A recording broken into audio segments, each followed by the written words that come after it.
طلحہ اجمل لاہور سے پوچھتے ہیں، مفتی صاحب ہم نے سنا ہے کہ آپ نے برائلر مرغی کو حرام قرار دیا ہے اور اس کے کھانے والے کو گناہگار قرار دیا ہے، کیا یہ بات سچ ہے؟ بھائی طلحہ، اللہ تعالیٰ آپ کو جزا خیر عطا فرمائے۔ آپ نے بہت اچھا کیا، یہ سوال کیا۔ کچھ دوستوں نے مزید بھی مجھ سے بات پوچھی تھی۔ یہ بات واضح ہے کہ میں نے برائلر مرغی کے بارے میں جو بات کی ہے وہ مضر صحت ہونے کے بارے میں اپنی رائے دی تھی۔ میں نے کسی جگہ نہ اس کو حرام قرار دیا ہے، نہ حرام قرار دیتا ہوں، نہ میرا کوئی ریٹن فتویٰ ہے، نہ میرا کوئی وائوا فتویٰ ہے جس میں میں نے کہا ہو کہ یہ حرام ہے۔ جہاں تک جو آپ کی بات ہے کہ ہم نے اس کو حرام قرار دیا ہے اور اس کے کھانے والے کو گناہگار کہا ہے، یہ 100% غلط ہے۔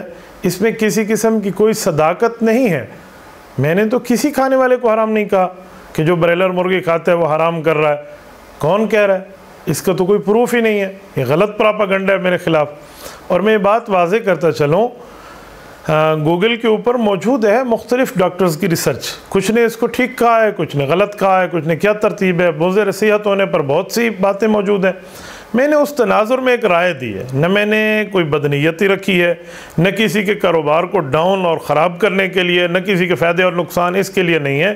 وہ اپنے بندوں کو بیٹھ کے ایک رائے دی ہے۔ اس رائے سے اگر آپ کا ایک دل دکھ ہے، جیسے آپ کہہ رہے ہیں ہم ڈسہارٹ ہوئے، ہمارا دل دکھ ہے، تو اس دل دکھنے کی میں آپ کو معذرت کرتا ہوں۔ اللہ پاک آپ کو خوش رکھے، آپ کے دل کو دکھنے سے اللہ محفوظ رکھے۔ میرا مطلب نہ کسی کے کاروبار کو خراب کرنا ہے، نہ کسی آدمی کے بزنس کو ڈی ویلیو کر کے کوئی اس کو بے عزت کرنے کے مترادف ہے۔ میں نے صرف اور صرف ایک رائے دی تھی اور اس رائے میں مضر صحت ہونے کی بات کی تھی۔ وہ میری بات ٹھیک بھی ہو سکتی ہے، وہ میری بات غلط بھی ہو سکتی ہے۔ اس کو حرام قرار دینا، کسی کے کاروبار کے خلاف بات کرنا، بدنیتی پر مشتمل بات کرنا، ان باتوں میں کسی قسم کی کوئی صداقت نہیں ہے۔ میں برائلر کو حلال سمجھتا ہوں، حرام نہیں سمجھتا، نہ اس کے کھانے والے کو گناہگار کہتا ہوں۔ وہ صرف میں نے ایک اپنی رائے دی ہے، بھائی میں نہیں کھاتا۔ اس میں پھر 2-4 مذاق کی بات آ گئی کہ یار یہ تو 100% بجلی کی پیداوار ہے۔ بجلی سے مراد یہ ہے کہ اس انڈے کو اس کو گرم کر کے اور ترتیب کر کے، یعنی بجلی سے مراد بجلی نہیں بلکہ بجلی جیسے کہا جاتا ہے نا، اوہ تو نے تو بس جلدی کام کیا، تو کہتے ہوئے تو بجلی ہے، تو نے سوئچ لگایا ہے۔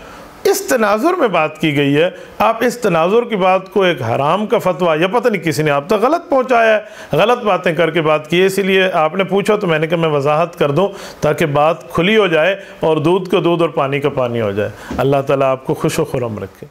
تبارك الذي نزل الفرقان على عبده ليكون للعالمين نذيرا